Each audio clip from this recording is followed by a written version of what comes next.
চিংড়ি মাছ দিয়ে মালাইকারি না, অনেক তো খাওয়া হলো চিংড়ি মাছের মালাইকারি, চিংড়ি মাছের তরকারি সেটাও খাওয়া হলো।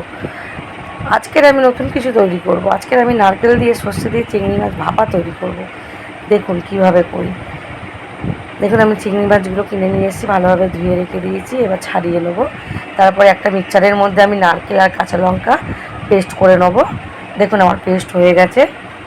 খুব বেশি জল দিয়ে পেস্ট করবেন না, অল্প জল দিয়ে পেস্ট করবেন। তারপর একটা বাটির মধ্যে আমি যে চিংড়ি মাছটা ছাড়িয়ে রেখেছিলাম সেটা আমি নিয়ে নিলাম। এর উপরে দিয়ে দেবো এবারে আমি যে নারকেল আর কাঁচা লঙ্কাটা পেস্ট করে রেখেছিলাম সেটা দিয়ে দেবো। আর সবসময় তো চিংড়ি মাছের মালাইকারি খাওয়া হয়, আজকে সর্ষে দিয়ে নারকেল দিয়ে চিংড়ি মাছের ভাপা খেয়ে দেখি না কীরকম লাগে খেতে। মনে হয় তো খুবই ভালো লাগবে খেতে, খুব টেস্টিও হবে।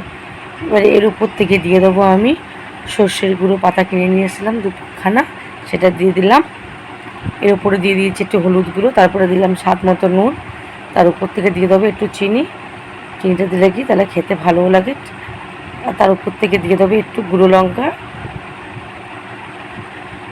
এবার চামচ দিয়ে এটাকে ভালো করে আমি মিশিয়ে নেব। আর নারকেলটা যে পেস্ট করেছি বাটির মধ্যে একটু জল ছিল, সেই জলটা দিয়েও মিশিয়ে নেব।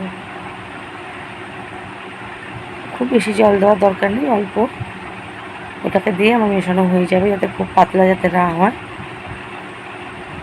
দেখুন কালারটা কত সুন্দর আসছে এমনি। আর যেটুকুনি জল আছে সেই জলটাও দিয়ে দেবো এর মধ্যে আমি।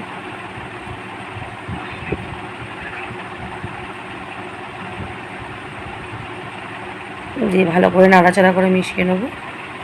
এবার এর উপর থেকে আমি 4-5টা কাঁচা লঙ্কা ভেঙে দিয়ে দেবো। এর উপর থেকে আমি সর্ষের তেল দিয়ে দেবো, দিয়ে ভালো করে নাড়াচাড়া করব। আর ততক্ষণে আমি গ্যাসের মধ্যে আমি একটা কড়াইয়ের মধ্যে জল গরম হতে দিয়েছি।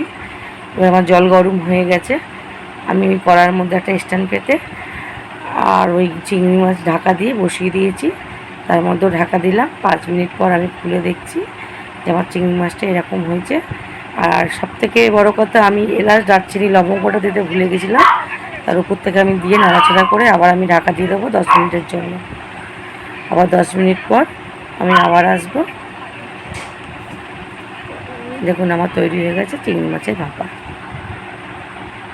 5 মিনিট পর ঢাকা খুলে আপনাদের দেখাচ্ছি। দেখুন চিংড়ি মাছ থেকে কী সুন্দর তেলটা ছেড়ে দিয়েছে।